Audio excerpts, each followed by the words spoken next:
It's week 7 of Super Rugby Aotearoa, and it's gonna be a big one between the Crusaders and the Hurricanes. In the standings at the moment, you can see the Crusaders at the top. If the Hurricanes do manage to win this one, they will be 1 or 2 points behind the Crusaders at the top. Not to mention the massive favour they will do the Blues, who play the Chiefs tomorrow. So Blues fans, put on your Hurricanes jerseys. This is the one you will want to support them. So it's the second time these two teams take on each other in this tournament, and like I said, there's a lot at stake for this whole tournament in this competition. The Crusaders, if they do win, they'll probably go on to win this whole competition if they aren't already going to do that. The Crusaders are obvious favourites as always. History completely in their favour, but traditionally the Hurricanes are the one team in New Zealand that likes causing upsets against them.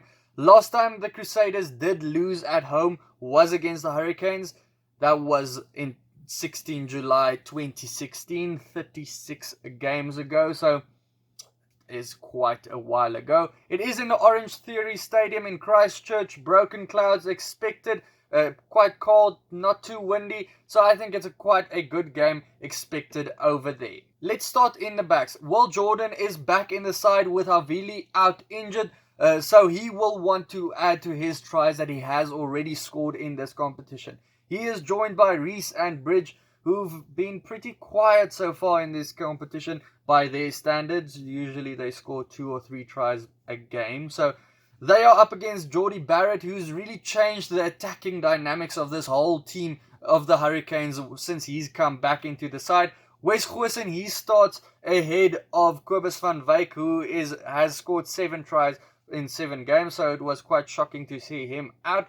The coach has said it isn't because he signed a new contract now with Leicester Tigers, so let's hope it isn't for that reason. He says with Wes Goosen in the side, he feels it's the biggest chance they have to win against the Crusaders. Lamb on the other wing is playing his 50th game for the Hurricanes and also his last one, so unfortunately his time in the Southern Hemisphere has come to an end for now.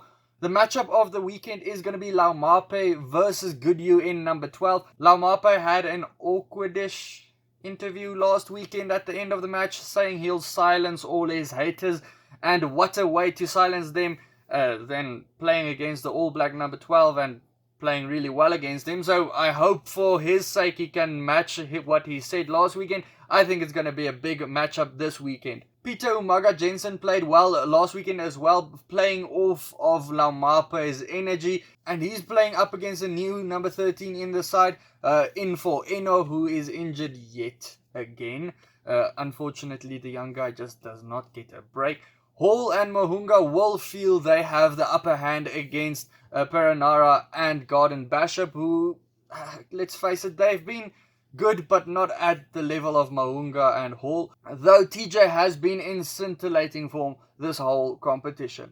In the front row for the Hurricanes, Coles is injured yet again. Let's just take a moment to consider how many good hookers the Hurricanes do have, with Almoa coming in and Riccatelli on the bench as well. The front row for the Crusaders, they are the ones to beat in the whole competition, but the Hurricanes one, it isn't a bad one themselves. In the second row for the Crusaders, they will probably feel they have the upper hand here, with Whitelock and Dunshire being in great form so far, so it will make stealing line-out ball quite tough for the Hurricanes. The loose forward, as always, between these two sides will be a difficult one and an awesome one to watch, with all 6 of them being in quite good form, especially Christie and Karifi at number 7. On the benches, both sides made a couple of changes. Ricky Riccatelli is on the hooker reserve for the Hurricanes, just like Tia, who's included in this game as well. These guys would get a lot more games if they were at other teams, maybe in other countries.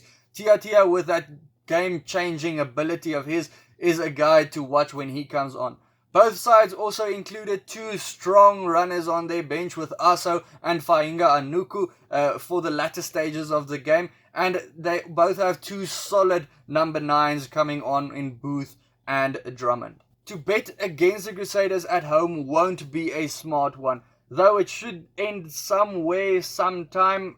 I don't think it would be this one. This Hurricanes team though they have been in good form this last 3 weeks, but it is against the Crusaders side, who's good as well.